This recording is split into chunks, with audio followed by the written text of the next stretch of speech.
हाँ जी, आज जो एलपी चैप्टर था ट्रांसपोर्टेशन एंड असाइनमेंट, उसके असाइनमेंट का क्वेश्चन है।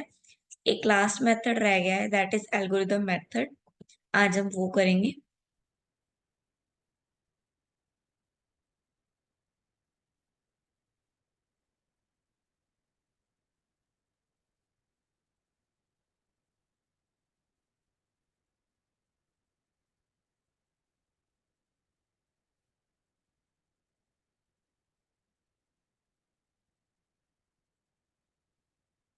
Problems sorry balanced assignment problem से जो हमारा जिसमें हमारा n क्रॉस n मैट्रिक्स के फॉर्म में रहेगा। तो पहले हम लोग क्वेश्चन को एक बार डिस्कस कर लेंगे। सॉल्व करने के बाद क्वेश्चन को ये जो चीज़ है हम लोग को अच्छे से समझ में आ जाएगा। तो देखिए ये है हम लोग का असाइनमेंट प्रॉब्लम, जिसको हम लोग हंगेरियन मेथड से सॉल्व करेंगे, क्योंकि हंगेरियन मेथड को यूज करके ही हम लोग असाइनमेंट प्रॉब्लम को सॉल्व करते हैं। तो क्वेश्चन में है, solve the assignment problem by using Hungarian method, assign the jobs for different machine so as to minimize the total cost. हम लोग को कॉस्ट जो है कम चाहिए। अगर मान लीजिए कोई भी मशीन या फिर मतलब कोई भी जॉब जो है मशीन को मतलब फर्स्ट जॉब जो है मशीन ए में हो रहा है, जॉब 1 ए मशीन में हो रहा है और उसका कॉस्ट जो है 13 है। तो जॉब 1 क्या करेगा, 13 कॉस्ट दे करके जॉब ए पे परफॉर्म नहीं करेगा, क्योंकि जॉब बी के लिए जो है उसके पास कॉस्ट 8 है, तो ये वाला कॉस्ट परफॉर्म करेगा। तो इसी तरीके से हर एक जो है जॉब जो है हर एक मशीन पे काम होगा, मतलब हर एक मशीन पे अलग अलग जॉब होगा। जैसे जॉब मशीन ए में जॉब 1 परफॉर्म होगा, मशीन बी में जॉब 2 परफॉर्म होगा, मशीन सी में जॉब 3 परफॉर्म होगा। तो कौन सी मशीन में कौन सा जॉब परफॉर्म होगा कि हमारा जो टोटल कॉस्ट है वो मिनिमम हो। तो इसको हम लोग अब सॉल्व करेंगे। आई होप आप लोगों को समझ में आया होगा। अगर नहीं समझ में आया है तो लास्ट में जब हम लोग सॉल्व करके जब हमारा असाइनमेंट बना लेंगे तब आप लोगों को जरूर समझ में आ जाएगा। तब देखिए यहाँ पे शुरू करते हैं। सबसे पहले स्टेप है, स्टेप बाय स्टेप सॉल्व कर रहे हैं। तो सबसे पहला स्टेप है चेक करना कि ये जो है बैलेंस्ड है या नहीं। तो देखिए ये n क्रॉस n मैट्रिक्स है, मतलब यहाँ पे नंबर ऑफ रोज भी 5 है और नंबर ऑफ कॉलम्स भी 5 है, नंबर ऑफ रोज भी 5 है। तो 5 क्रॉस 5 यानी कि n क्रॉस n के फॉर्म में है, जहाँ पे n इक्वल टू 5 है। तो ये बैलेंस्ड है। अब हम लोग सीधा इसके स्टेप्स पर आते हैं। तो फर्स्ट स्टेप है, तो स्टेप 1 है subtract the minimum element from all the element in the respective rows we get the row reduction matrix. हम लोग को रो रिडक्शन मैट्रिक्स लिखना है। कैसे लिखना है, रो वाइज काम करना है रो रिडक्शन में। तो फर्स्ट रो में देखिए जो भी हम लोग का फर्स्ट रो है उसमें से हम लोग को मिनिमम फाइंड आउट करना है। तो इसमें से सबसे मिनिमम क्या है, फर्स्ट रो में मिनिमम 8 है, तो 8 को यहाँ पे से मान लिए। तो अब क्या करना है, हम लोग को सारे एलिमेंट्स में से माइनस कर देना है 8 को, मतलब 13 माइनस 8, 8 माइनस 8, 16 माइनस 8 और 18 माइनस 8 एंड लास्ट 19 माइनस 8 करना है। तो क्या होगा यहाँ पे 13 माइनस 8 करेंगे तो वैल्यू आएगा हमारे पास 5, यहाँ लिख देंगे अब हम लोग न्यू मैट्रिक्स में 5। इसके बाद 8 माइनस 8 करेंगे, यहाँ लिखेंगे 0। इसके बाद 16 माइनस 8 करेंगे, यहाँ लिखेंगे 8। इसके बाद 18 माइनस 8 करेंगे, हाँ जी, समझ में आ रहा है तो क्या इस कर डी रहे में हैं आ ये। जाएगा। जो भी सबसे छोटा रकम थी, जो भी इन्होंने सबसे ज्यादा बार कर हो रही थी, उसको इन्होंने 10। माइनस किया। इसके बाद 19 माइनस 8 करेंगे तो वैल्यू आएगा हमारे पास 11। अब हम लोग जैसे रो 1 में किए, जॉब 1 में हम लोग जैसे किए, इसी तरीके से हम लोग रो 2, रो 3, रो 4 और रो 5 में सेम काम करेंगे। तो रो 2 में हमारे पास स्मॉलेस्ट वैल्यू क्या है, 9 है। 9 दो जगह पे है लेकिन 9 ही स्मॉलेस्ट है। तो क्या करेंगे, 9 माइनस 9 करेंगे 0। 15 माइनस 9 करेंगे 6। 24 माइनस 9 करेंगे 15। फिर 9 माइनस 9 करेंगे 0। फिर 12 माइनस 9 करेंगे 3। ओके, इसके बाद हमारे पास रो 3 है। रो 3 में हमारे पास स्मॉलेस्ट वैल्यू है 4। 4 को चूज किए। अब क्या करेंगे, सारे वैल्यूज में से माइनस कर देंगे 4 को। तो 12 माइनस 4 आ जाएगा 8। 9 माइनस 4 5 आएगा। फिर 4 माइनस 4, 4 माइनस 4, 4 माइनस 4 है। तो यहाँ तीनों में जो है 0 0 और 0 आएगा। ओके, नेक्स्ट है हमारे पास रो 4। तो रो 4 में हमारे पास जो है स्मॉलेस्ट वैल्यू है 6। तो क्या करेंगे, सारे वैल्यूज में से माइनस कर देंगे 6 को। तो 6 माइनस 6 हो जाएगा 0। 12 माइनस 6 होगा 6। फिर 10 माइनस 6 होगा 4। उसके बाद 8 माइनस 6 होगा 2। इसके बाद 13 माइनस 6 होगा 7। इसके बाद हमारे पास लास्ट रो है, रो 5, इसमें से सबसे स्मॉलेस्ट वैल्यू है 12।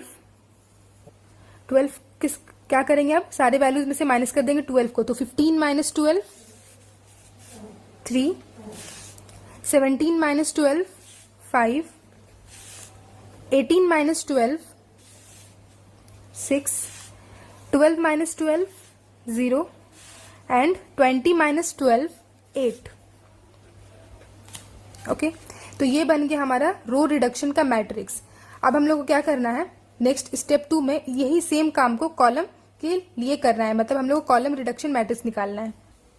ओके, तो स्टेप 2 में क्या है, subtract the minimum element from all the element in the respective columns, we get column reduction matrix as.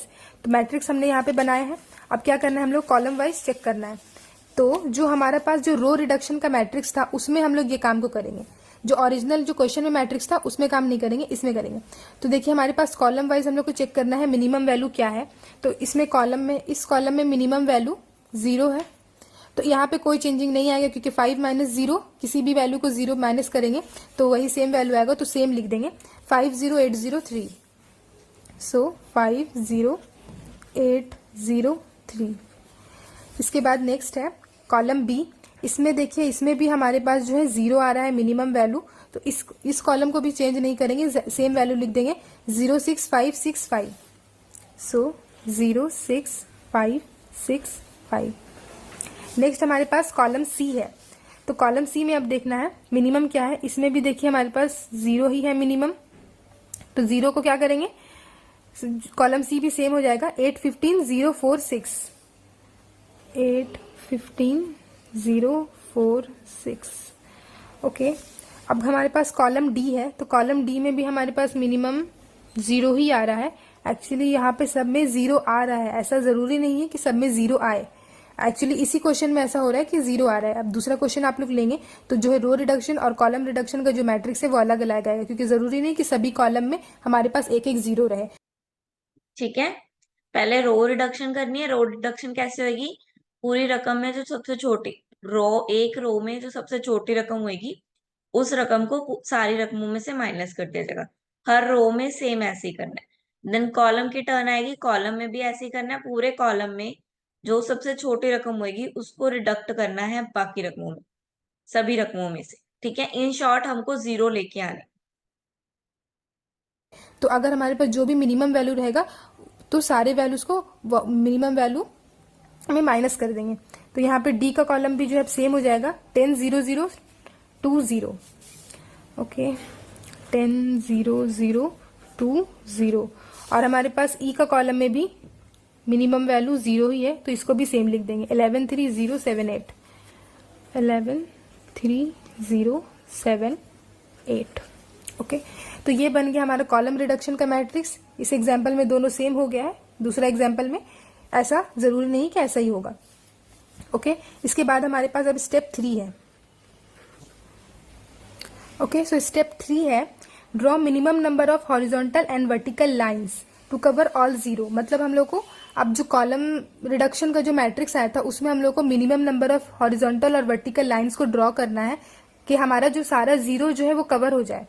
और अगर वो मिनिमम नंबर ऑफ लाइंस जो है इक्वल टू n हुआ, n क्या है हमारे पास, ऑर्डर ऑफ मैट्रिक्स। यहाँ पे हमने लिखा था n क्रॉस n का मैट्रिक्स था, n इक्वल टू 5 था, मतलब n का वैल्यू हमारे पास 5 है। तो इसका मतलब हमारे पास अगर 5 number of minimum number of lines जो है यानी कि 5 हुआ, तभी हमारे पास n और n का दोनों n का वैल्यू इक्वल होगा। तो हम लोग क्या बोलेंगे कि हमारा जो सॉल्यूशन है वो ऑप्टिमल है। अगर ऐसा नहीं हुआ तो हम लोग नेक्स्ट स्टेप पर जाएंगे। तो ये जो सेम मैट्रिक्स है इसी में हम लोग को लाइन ड्रॉ करना है, तो इसको यहाँ लिख लेते हैं। ओके, मतलब इस मैट्रिक्स में हम लोग को मिनिमम नंबर ऑफ हॉरिजॉन्टल और वर्टिकल लाइंस को ड्रॉ करना है। तो स्टेप जो है ध्यान से सुन लीजिए, मैंने ऊपर लिखा नहीं है, किस तरीके से हम लोग को लाइंस को ड्रॉ करना है उसका प्रोसीजर है। तो हम लोग सबसे पहले क्या करेंगे, रो स्कैनिंग करेंगे, मतलब रो वाइज स्कैन करेंगे और लाइंस को ड्रॉ करेंगे। इसके बाद अगर हम रो स्कैनिंग में सारा जो है 0 कवर हो जाता है तो हम लोगों को कोई प्रॉब्लम नहीं है। लेकिन अगर रो स्कैनिंग करने के बाद भी कोई 0 जो हमारा लाइन से कवर नहीं होता है तो इसके बाद हम लोग कॉलम स्कैनिंग करेंगे। ओके, सो फर्स्ट हम लोग क्या करेंगे, रो स्कैनिंग। तो रो स्कैनिंग में देखिए फर्स्ट रो में हमारे पास एक 0 है। अगर हमारे पास एक 0 है, मतलब यहाँ लिख देते हैं, अगर हम लोग के पास रो में नंबर ऑफ 0 एक 0 है तो हम लोग क्या करेंगे, मार्क कर देंगे उसको, उस जीरो को हम लोग मार्क कर देंगे। लेकिन अगर हम लोग के पास किसी भी रो में मैक्सिमम जीरो है, किसी भी रो में मतलब मैक्सिमम जीरो मतलब एक से ज्यादा जीरो है, तो क्या करेंगे, स्किप कर देंगे। ओके, तो यहाँ पे देखिए इस रो में एक जीरो है, तो इस जीरो को हम लोग, एक ही जीरो है इसलिए हम लोग इस जीरो को जो है स्क्वायर से मार्क कर देंगे। अब हम लोग रो वाइज काम कर रहे हैं, जैसे हमने जीरो को मार्क किया तो हम लोग उस कॉलम को डिलीट कर देंगे। याद रखिएगा, जब हम लोग रो स्कैनिंग करेंगे तो जैसे जब जीरो को मार्क किए तो कॉलम को डिलीट करना है, तो इस कॉलम को हम लोग डिलीट कर देंगे। ओके, ये डिलीट हो गया। नेक्स्ट हम लोग का रो टू। रो टू में हमारे पास देखिए कितने जीरो है, एक जीरो यहाँ है, एक जीरो यहाँ है, तो हमारे पास मोर देन वन जीरो है, तो स्किप कर देंगे, हम लोग रो थ्री पे आ जाएंगे। तो रो थ्री पे भी देखिए हमारे पास जो है तीन जीरो है, तो इसको भी स्किप कर देंगे, मैक्सिमम जीरो के केस में हम लोग को स्किप कर देना है। रो फोर पे आए, रो फोर में देखिए हमारे पास एक जीरो है, एक जीरो है, तो हम लोग इसको मार्क कर लेंगे। जैसे ही इसको मार्क करेंगे हम लोग इसका जो है साथ जो कॉलम है, एक का कॉलम, इसको हम लोग डिलीट कर देंगे। रो स्कैनिंग में कॉलम को डिलीट करते हैं। इसके बाद है हमारे पास रो फाइव। रो फाइव में देखिए हमारे पास एक जीरो है, एक जीरो है, तो इसको भी हम लोग यहाँ पे मार्क कर देंगे। इसको मार्क किए तो इसके साथ जो हमारा कॉलम डी है इसको डिलीट कर देंगे। अब रो स्कैनिंग जो है कंप्लीट हो गया, हमने 1 से लेकर 5 तक का सारा रो को स्कैन कर लिया है।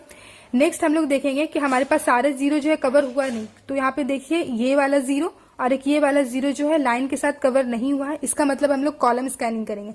कॉलम स्कैनिंग में भी सेम स्टेप है। यहाँ पे देखिए कॉलम वाइज, जैसे रो वाइज चेक किए थे, अब कॉलम वाइज चेक करेंगे। तो कॉलम ए तो डिलीट हो चुका है, इसको छोड़ देंगे। कॉलम बी भी डिलीट हो चुका है, इसको भी छोड़ देंगे। कॉलम सी में चेक करेंगे कितने जीरो है, तो यहाँ पे एक ही जीरो है, एक जीरो है, तो इसको मार्क कर देंगे। जैसे इसको मार्क करेंगे, कॉलम वाइज चेक करें तो रो को डिलीट करेंगे, तो रो थ्री जो है इसका डिलीट हो जाएगा। ओके, इसके बाद है कॉलम डी।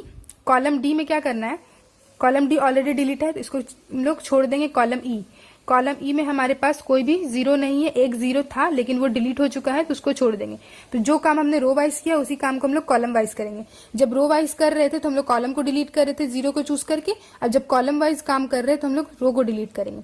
याद रखना है ये चीज। ओके, सो अब हम लोग को क्या करना है, नेक्स्ट स्टेप यहाँ पे देखना है कि हमारे पास कितने मिनिमम नंबर ऑफ लाइन्स आए। तो यहाँ पे 1 2 3 और ये 4 नंबर ऑफ लाइन्स हमारे पास 4 आए हैं, लेकिन हमारा जो n का वैल्यू है वो 5 है। इसका मतलब दोनों इक्वल नहीं है, तो हमारा जो है केस 2 आता है, यानी कि नंबर ऑफ लाइन्स 4 है, नंबर ऑफ लाइन्स यहाँ पे 4 है और n का वैल्यू जो है 5 है, मतलब 4 लेस देन 5, ये वाला केस जो है हम लोग यहाँ पे आ रहा है, यानी कि then go to the next step. तो अब हम लोग नेक्स्ट स्टेप को देखते हैं।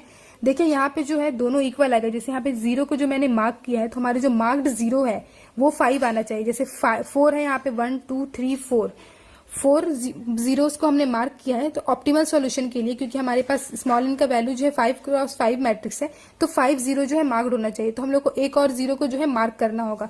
तो उसके लिए स्टेप्स है। ओके, स्टेप 4 है determine the smallest uncovered element x।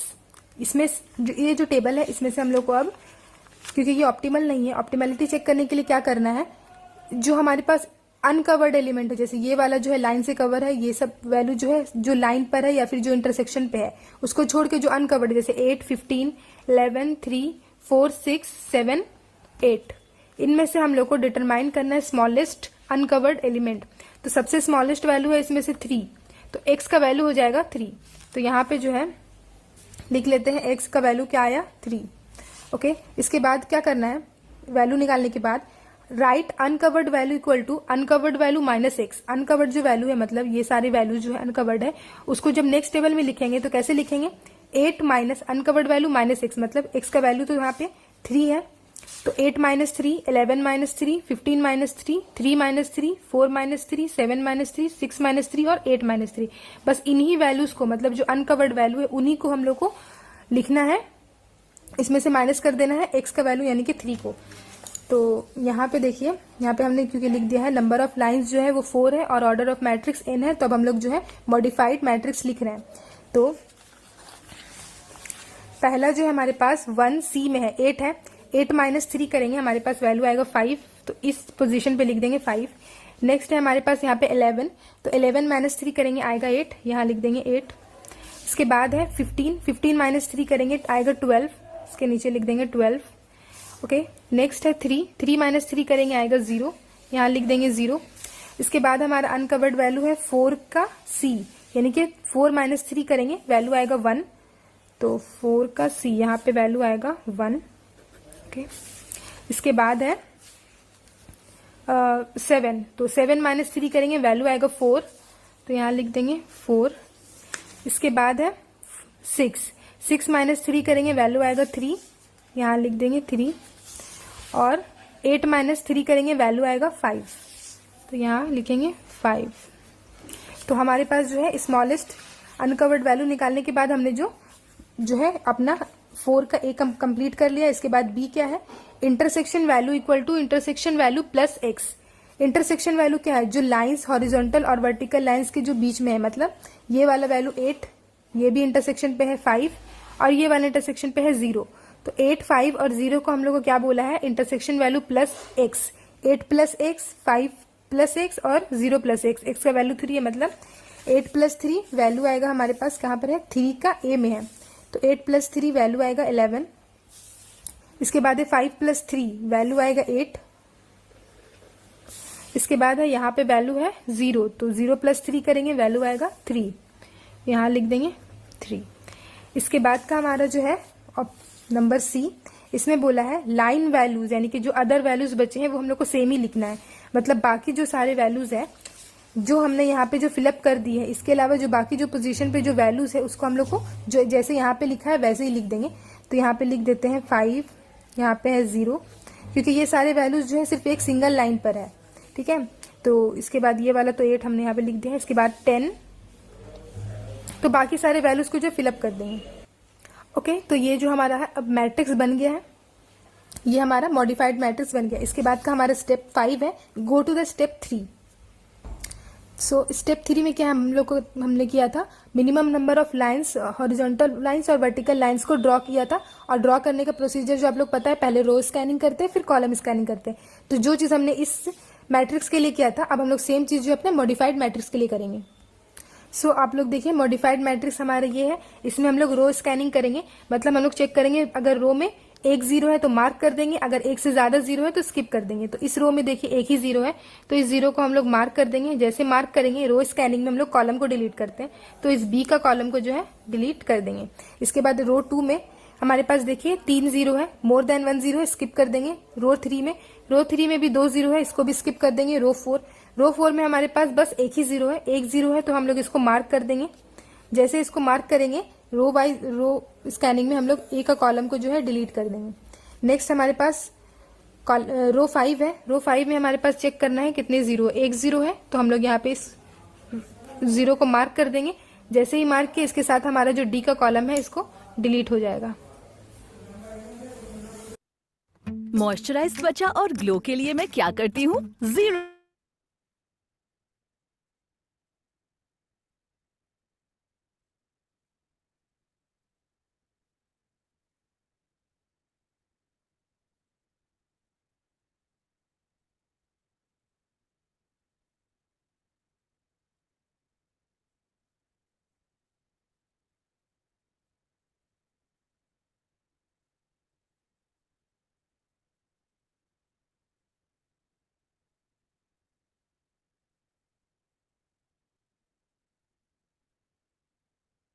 Zero है वो कवर नहीं हुआ, इसके बाद हम लोग कॉलम स्कैनिंग करेंगे।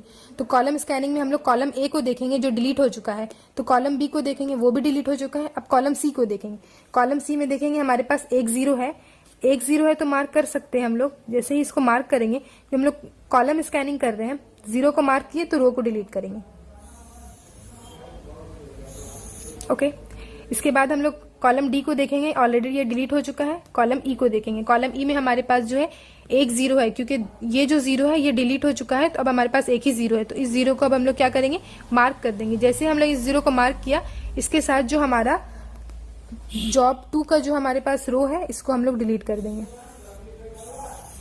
ओके, तो हमारे पास मिनिमम नंबर ऑफ लाइंस जो है ड्रॉ हो चुके। अब चेक करना है कि हमारे पास कितने, हमने 0 को मार्क किया है और हमारे पास कितने नंबर ऑफ लाइंस ड्रॉ हुए। तो हमारे पास देखिए 5, लाइंस को हमने ड्रॉ किया है और हमारे पास 5 जीरो में जो हमने मार्क किया है 1 2 3 4 5 5 जीरो मार्क हुआ है। और हमारे पास जो मैट्रिक्स भी है n क्रॉस n 5 क्रॉस 5 का मैट्रिक्स है। तो इसका मतलब ये जो सॉल्यूशन है ये हमारा ऑप्टिमल सॉल्यूशन है। इसका मतलब हम यहाँ पे लिख सकते हैं। तो देखिए यहाँ पे लिखा है नंबर ऑफ लाइंस जो ड्रॉ किया हमने वो 5 है, मतलब हमारे पास जो है 5 जीरो को हमने मार्क किया है। एंड ऑर्डर ऑफ मैट्रिक्स भी हमारे पास जो है 5 है, दोनों इक्वल है। तो हम लोग बोलेंगे कि हम लोग को जो है असाइनमेंट फॉर्म कर सकते हैं। कैसे असाइनमेंट फॉर्म करना है, जो हमने जीरो को मार्क किया है बस उन वैल्यूज को जो यहाँ पे लेना है। तो यहाँ पे पहले हम लिख देते हैं जॉब। अब ये वाला स्टेप को जो है ध्यान से देखना है, क्योंकि इससे हम लोग को समझ में आएगा कि हम लोग असाइनमेंट प्रॉब्लम में करते क्या है। ये जॉब्स हो गया और ये मशीन हो गया, ठीक है। कौन से जीरो को मार्क किया है, जॉब 1 का बी मशीन को मार्क किया है। तो जॉब 1 का मशीन बी। इसके बाद हमने 2E को मार्क किया है, तो 2E। इसके बाद हमने 3C को मार्क किया है, तो यहाँ लिखेंगे 3C। इसके बाद हमने 4A को मार्क किया है, तो 4A। और लास्ट हमने 5 के साथ जो है D को मार्क किया है, तो 5D। ओके, तो हमने 5D को मार्क किया है। तो ये बन गया हमारा जॉब और ये हो गया मशीन। देखिए अब हर एक जॉब हर अलग अलग मशीन पे काम कर रहा है। ऐसा कभी नहीं हो रहा है कि जॉब 1 भी बी मशीन पे काम कर रहा है और जॉब 2 भी बी मशीन पे काम कर रहा है। देखिए A B C D और E और 1 2 3 4 5 5 जॉब है और सभी जॉब जो है अलग अलग मशीन पे काम कर रहे हैं। इस तरीके से काम कर रहे हैं कि हमारा जो कॉस्ट जो था कॉस्ट मैट्रिक्स में वो कॉस्ट हमारा मिनिमम आए। तो इसी को बोलते हैं हम लोग असाइनमेंट प्रॉब्लम, जो हमने जो इंट्रोडक्शन में पढ़ा था। जॉब 1 जो है मशीन बी पे काम कर रहा है, 2 मशीन ई पे काम कर रहा है। तो अब हम लोग इससे असाइनमेंट निकाल लेंगे, जो हमारा ओरिजिनल जो क्वेश्चन दिया हुआ था उसको चेक करेंगे। तो अब जब हम लोग यहाँ पे क्या निकालेंगे, मिनिमम टोटल कॉस्ट। तो मिनिमम टोटल कॉस्ट जो हमारे पास जो हमने यहाँ पे असाइनमेंट लिखा है, इसको जो हम लोग ओरिजिनल प्रॉब्लम को देखेंगे। तो यहाँ पे देखिए, तो हमारे क्वेश्चन में जो था ये वाला मैट्रिक्स था, तो इसी को हम लोग देख करके सॉल्व करेंगे। तो फर्स्ट 1B में हमारे पास वैल्यू है 8, तो यहाँ पे लिख देंगे 8। ये हो जाएगा 8 प्लस 2E को देखेंगे, तो 2E में हमारे पास है 12, यहाँ पे लिख देंगे 12 प्लस 3C को देखेंगे, तो 3C में हमारे पास है 4, तो यहाँ लिख देंगे 4 प्लस 4A को देखेंगे हम लोग, तो 4A में हमारे पास है 6, तो यहाँ लिख देंगे 6 प्लस लास्ट है 5D। 5D को देखेंगे, तो 5D में हमारे पास वैल्यू है 12, यहाँ लिख देंगे 12। ओके, अब इन सबको क्या करेंगे, ऐड करेंगे। ऐड करने के बाद हमारे पास वैल्यू आएगा 42, तो यहाँ लिख देंगे ₹42 जो है हमारे पास मिनिमम कॉस्ट है। तो फ्रेंड्स ये था हमारा असाइनमेंट का प्रॉब्लम, जिसको हमने सॉल्व करके जो है अपना ऑप्टिमल सॉल्यूशन निकाल लिया। इसके आगे की वीडियोस में जो हम लोग हैं असाइनमेंट के प्रॉब्लम से रिलेटेड आगे और टॉपिक्स को जो डिस्कस करते रहेंगे। तो अगर आप लोगों को ये वीडियो अच्छा लगा होगा तो ये वीडियो को लाइक कर दें। अगर अभी तक मेरे चैनल को सब्सक्राइब नहीं किया है तो मेरे चैनल को सब्सक्राइब। हाँ जी, असाइनमेंट की प्रॉब्लम समझ में आ गई। एल्गोरिदम मेथड था ये लास्ट मेथड था इस चैप्टर का।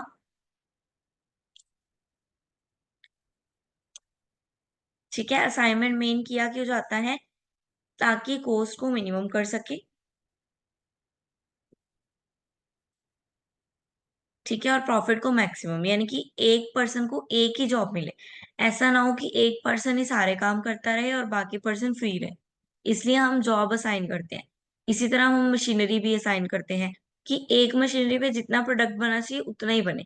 ये ना हो एक मशीनरी जो है वो डबल प्रोडक्ट बना रही है और दूसरी मशीनरी खाली पड़ी है। इसलिए हम जॉब असाइन करते हैं कि सबको उनके प्रोडक्टिव लेवल तक काम करने का मौका मिले। क्लियर है चैप्टर, क्लियर है मेथड।